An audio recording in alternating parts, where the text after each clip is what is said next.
That sounds awesome. All right, guys, I'm super excited because we have Michael and his 1991 Nissan 240SX hatchback. And they call this an S13, right? Yes, that's the chassis code for these. But there's always a funky name attached to it, like Kooky or Zinky. Yeah. And tell me a little bit more. Is this a Kooky or not? Yeah, so this started off as a Zenki, but this has, which would be, so the 91 to 94 S13s are all Zenkis. This has a Kooky conversion, so a lot of people also call it a Type X. In Japan, they made it with a different bumper, different side skirts, so I have those, and a different spoiler and taillights, which we can show a picture of. Now, in Japan, do they call those the 180SX? Yes. Okay. In Japan, they're 180SX. They originally had a 1.8 engine, so hence the 180. Now, was that an SR or was it? Originally is a CA18, so the 1.8, the very first one. After a couple years, they replaced that engine with the SR20 that everybody knows. The black top one. Yeah. Non-notch top. Exactly. But they kept the name. They didn't change it to a 200SX, which funny enough, they are 200SX in Europe. Oh, crazy. Yeah. It's crazy how they have so many different names for the same platform. But, I mean, everyone knows it kind of as the S13. Exactly. And I honestly love the hatch. Like, I think the hatch is probably the popular. I know people might be like, oh, I like the coupe, but why did you want the hatch? Yeah, I always like the hatchbacks. The coupes are really hard to find. It's not that I wouldn't have gotten one if it was available, but they're even more rare than the hatchbacks. And the hatchback just looks sportier. A lot of people come up to me and go, what is that? They're just not used to seeing it, I agree. out in the wild. I agree. It looks really good. Now, it hasn't looked like this its whole life, right? This awesomeness. No, when I first got it, it was like covered in mold in somebody's property. Was it abandoned or? Yeah, essentially, like somebody had the lady that first owned it drove it for a long time and then just kind of parked it. It sat like in their yard with like grass growing around and stuff and mold. She had smoked like 1 million cigarettes in it, so I had to like completely detox the inside when I first got it. But yeah, it was, I guess neglected, you could say. The cool thing is I'm actually the second official owner of this car. This has never been drifted to death, never been beaten to death.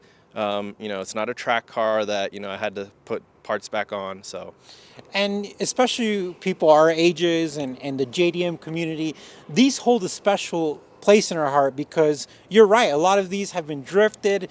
The front bumpers are being hanged on by zip ties. Yeah. And this is just a beautiful example of something you would even see in the original days in Japan where, they were originally coming out and people were modifying them. Just to be able to see this car in the United States in 2024 looking like this is really, really cool. So let's talk about everything you've done. I see the paint is beautiful. Is there a name for this paint job? Yeah, this is a iridium silver metallic. It's actually a Lexus paint code, but this color has a lot of metallic flake in it, so when it catches the light, like it just almost turns white. The original color was a form of a silver? Yeah, it was this bluish silver. I forget the name of the exact color.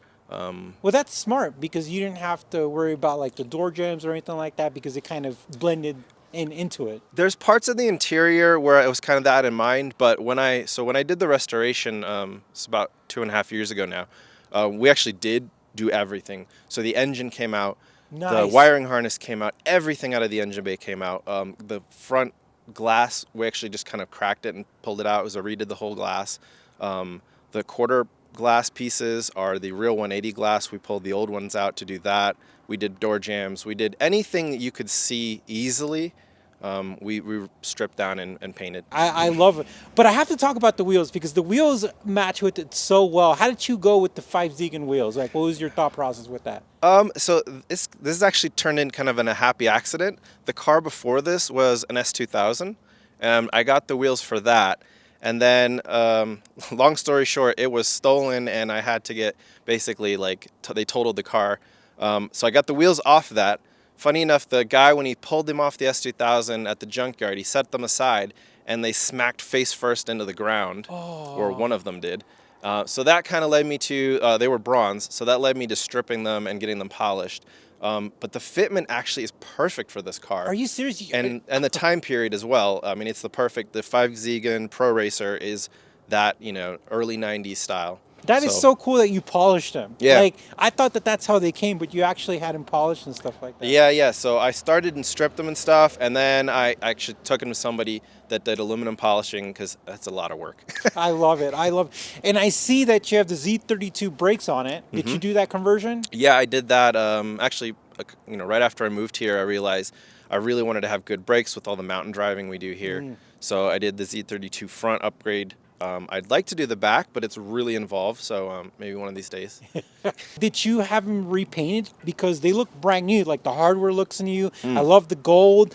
Yeah, these are the Powered by Maxx. They're essentially not modified, but they clean them up, paint them, and you can buy them like exactly as this. Oh, wow. They come in that Powered by Maxx, their signature gold. So do you send it to them with the core and then they send you that back, or you could buy this? No, they actually just sell you the kit straight out. It actually works out really nice. It's a great option. And it looks the gold complements. Yeah, I like it a lot. Yeah. So the RB25, I mean, guys, I love the RB25. So I had a 1995 Nissan Skyline GTS-T Type M, RB25, and I feel like the RB26 does get all the glory, but the RB25 is such a fantastic engine. Like, I love it.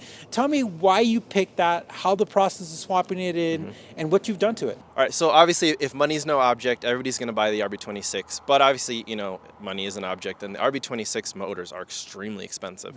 The 25s, now, when I bought this was 12 and a half years ago when I did the swap, it was like $2,500 for the engine, and transmission, which is insane now. It's like, way more. So that was one of the big reasons I picked the 25. Also, if you start doing upgrades, you can catch up a lot of the horsepower that you lose in the difference between the two engines. Actually, originally, a buddy of mine, basically, 4 or 5 days we did the swap, and kept it like super budget. Like, I did the exhaust, stock clutch, like almost everything stock that you kind of because you were excited to go drive it. You're like, I just want to put it in. Yeah. And it was like, well, I'm gonna do some more stuff later, but I need to get this running because it actually was like going to be my daily, like almost immediately as well, which is that struggle. Yeah. So you don't have time to do everything you want to do. You just need to get the car running so you can go to work and stuff. So. True. How was the swap on the RB25? So I actually have done the SR swap. The very first 240 I ever owned, I did an SR swap in my parents' garage. So I know what you're talking about. It's not quite that easy, but you can buy the motor mounts, which align things correctly. You do need a sledgehammer for the firewall, because the transmission just doesn't clear enough. The tunnel? For the tunnel. Okay. So you need to kind of beat the crap out of the Did firewall. that hurt your heart when you're like... No, it wasn't too bad. It actually stayed relatively stock for a long time. Probably 9 out of those 12 years I've had it. It got the swap immediately, the wheels, and then kind of stayed stock for years. And I just kind of gathered parts and, found deals and, just stockpiled essentially. It became a few years later, it wasn't my daily anymore. So I didn't have to work on it. I didn't have to, I could just take my time. When I decided in 2022 to finally go for everything, to install all the parts, obviously we were in COVID, so lockdown meant you had a lot of time in the garage. So I was like, all right, this is the time.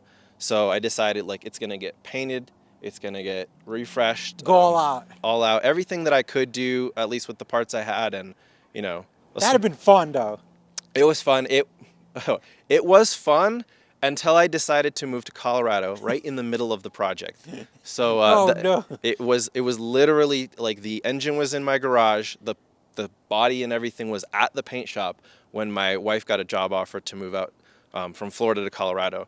So it went from being fun, okay, I'll get to this when I can, to, I really have to finish this car. Oh, no. So every single night turned into, to doing something.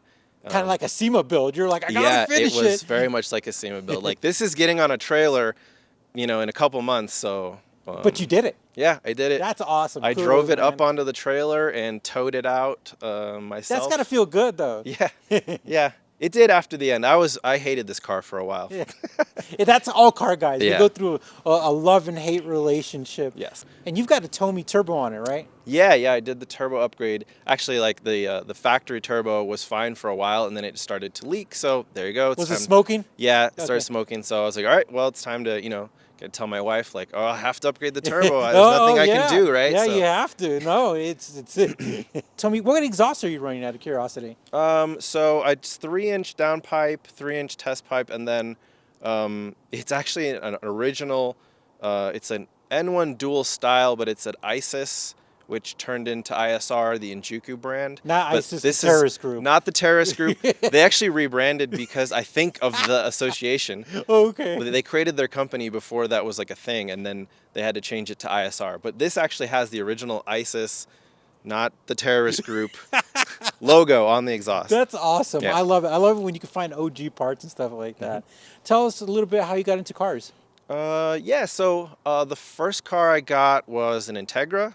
Nice. What year? 95. Okay. It's a GS. All right. LS. I couldn't afford the GSR, unfortunately, but so that was my first car, and that kind of got me into like modifying stuff. Like I had wheels and I did an intake, all the basic stuff everybody does. So you did the intake, you did some wheels, and you enjoyed your Integra. Yeah, I did some drag racing. I went to school in Tennessee. It's kind of how I knew people to find this car. And so there's a lot of great mountain driving there. So drove that car. And then it was just like a conversation with a buddy of mine about what to do with my car next. And he's like, well, I mean, you could do, whatever engine swap, Type R engine or whatever, but that's so expensive. He's like, why don't you look at like a Nissan? And I was like, oh, like what? He's like, oh, well, so-and-so, one of our friends, he's like, he has this S13 240, you could do that. And then, you go online and like, wow, this car is gorgeous. Like, I didn't even know that was like a thing you could do. So that kind of started me on that journey, like, oh, maybe I'll sell the Integra and I'll go try to find a 240. So I did that and got the money together, did an SR20 swap. Nice. And that car was really, really fun. And then eventually I just decided like I wanted something different. So I got the S2000. So what is your favorite thing about the car? Just if you had to say, what is it? The sound? Is it the spool? What would you say is the thing that captures you the most? Yeah, I think it's the engine. Like that inline six, turbocharged engine is like the perfect classic Japanese engine. It's a really fun car too. Like I'm not in the philosophy, I know you'd agree with this, that cars just sit around. They needs to be driven.